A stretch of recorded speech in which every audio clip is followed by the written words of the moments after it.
Hello Wastrels, Caedo Genesis here, bringing you a list of new and improved features you can expect in Fallout 76. A special thanks to Camelworks and Fudgemuppet, both of whom permitted me use of their gameplay footage from the Greenbrier event. Links to their channels are below. There was a ton of info to dig through after all that gameplay footage was released, so there might be more of these, who knows. Anyway, let's begin.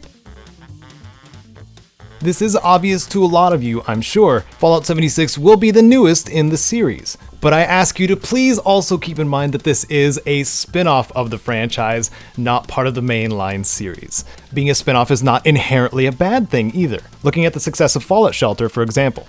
So those just hoping for a new wasteland to explore with friends, you'll hopefully get several good playtime hours out of this game. For those expecting a single-player experience, however, it's probably worth waiting for the next single-player Bethesda title to release. This is going to be a very different experience from previous Fallouts, namely because it is the first multiplayer Fallout, officially anyway, since Fallout Brotherhood of Steel, and we know how that went over.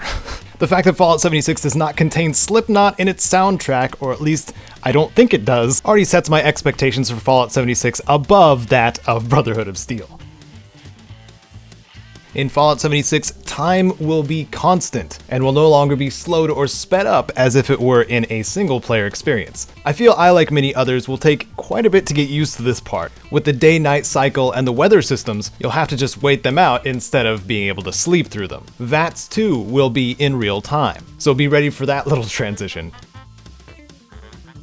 On the subject of time, VATS being in real time, it will be the assisted targeting system we know and love doing exactly that and making some combat situations easier when activated.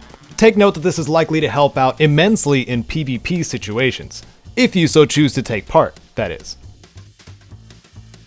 The mention of no human NPCs created a lot of questions in the community. What I've seen so far though in much of the gameplay is that there are NPCs, just none of them being pure human or alive and human. If it is a question of interaction with NPCs, there are going to be quite a few still, many of them being robots, and in one case during the demo, Oxhorn had actually run into a super mutant vendor.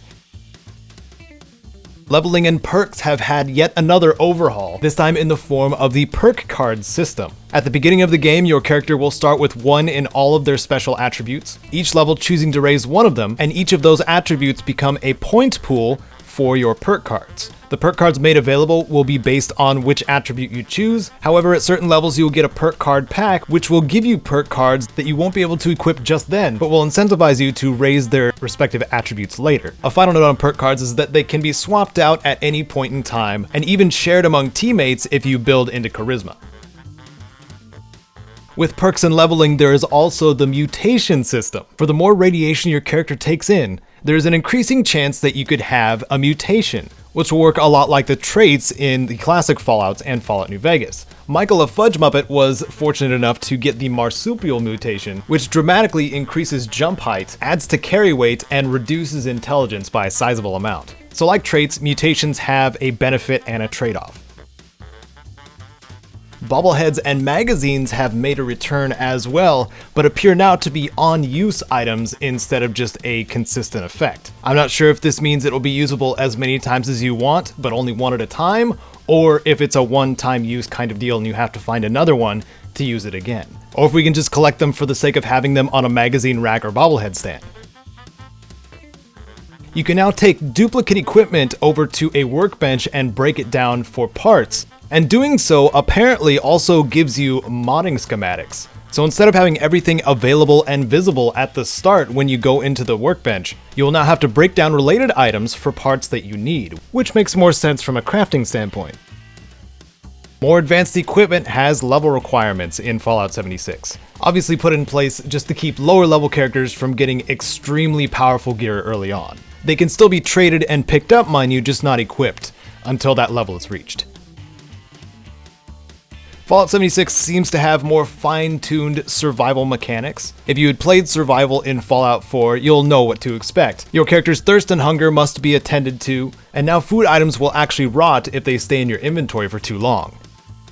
That right there, Wastrels, is my list of 10 new and improved things in Fallout 76 before we get our hands on the beta. If you found something interesting that wasn't listed here, please let me know in the comments. I would love to hear about it. And that goes for questions as well. Thanks again to Fudgemuppet and Camelworks for allowing me use of their footage. If you found this guide useful, entertaining, or both and want more like it, do whatever it is you see fit to show that. If you feel the urge to go the extra mile for this channel going full time, please consider supporting me on Patreon. Thanks so very much for watching. This is Caedo Genesis, and may you wander the wasteland like you own it.